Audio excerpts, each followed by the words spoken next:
A first order reaction is found to have rate constant K 5.5 into 10 की power minus 14 second inverse.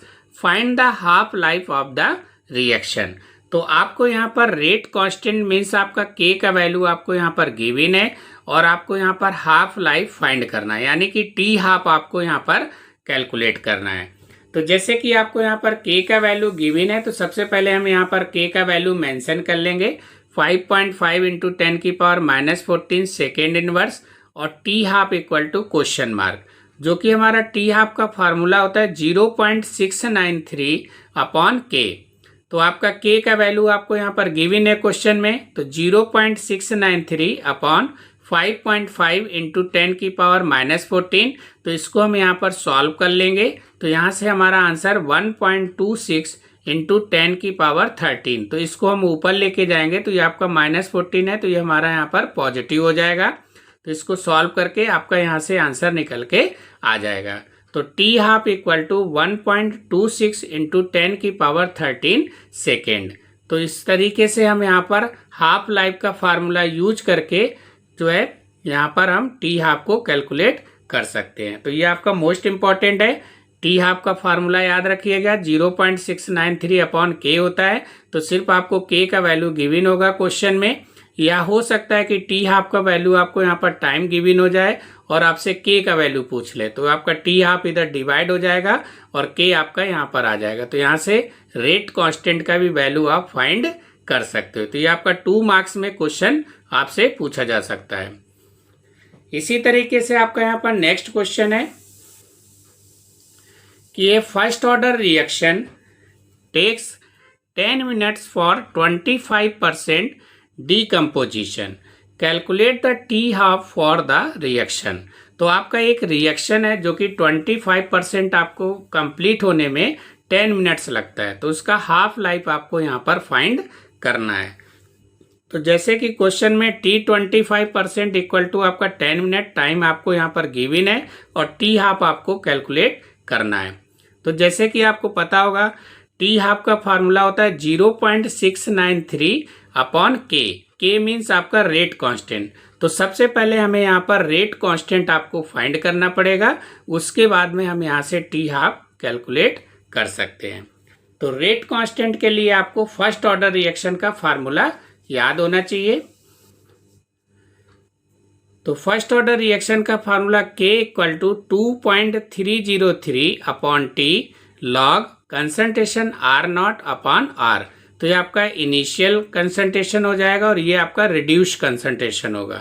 तो जैसे कि आपको question में पूछ रहा है, गिवन है 25% आपका रिएक्शन क्या हो रहा है, डीकम्पोज हो रहा है. तो इसका मतलब आपका 100 से 25 को माइनस करेंगे तो आपका 75% रिएक्शन आपका जो है रिमेनिंग है. तो इसको हम किस तरीके से यहाँ पर फाइंड करेंगे, तो R equal to R not minus 25 upon 100.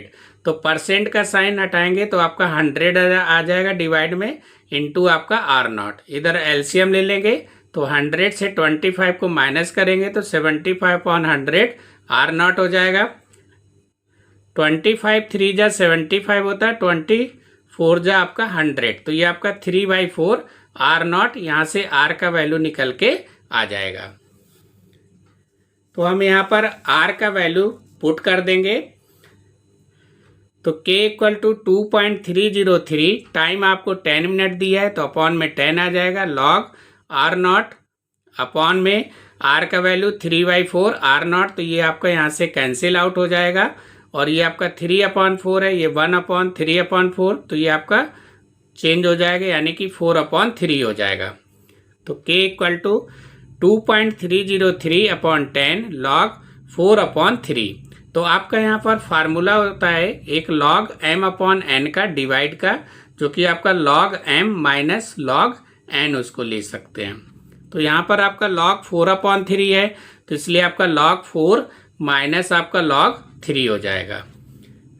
आपको क्वेश्चन में log 4 और log 3 का वैल्यू आपको गिवन है क्वेश्चन में, तो आप वहाँ से पुट कर सकते हैं.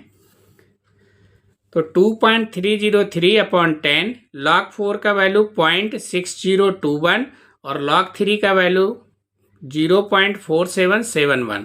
तो इसको हम इससे सब्ट्रैक्ट करेंगे तो आपका 0.1250 हो जाएगा। इसका हम यहाँ पर मल्टीप्लाई कर देंगे और 10 से डिवाइड करेंगे तो आपका ये 0.028 सेकेंड इनवर्स आपका यहाँ से निकल के आ जाएगा। और भी डिजिट आपका यहाँ पर रहेगा तो आपका पॉइंट के बाद में 3 डिजिट तक आप इसको ले सकते हैं। अब आपको जैसे कि यहाँ पर रेट कांस्टेंट आपको के का वैल्यू आपका यहाँ से फाइंड होके आ गया है और क्वेश्चन में हमें यहाँ पर टी हाफ फाइंड करना था। तो टी हाफ का फार्मूला 0.693 अपॉन के होता है। तो के का वैल्यू हम यहाँ पर पुट कर देंगे तो इसको हम सॉल्व कर लेंगे तो यहाँ से आपका 24.75 या इसको अप्रॉक्सीमेट 25 मिनट्स आपका यहाँ से टी हाफ निकल के आ जाएगा। तो यही आपको यहाँ पर क्वेश्चन में कैलकुलेट करना था।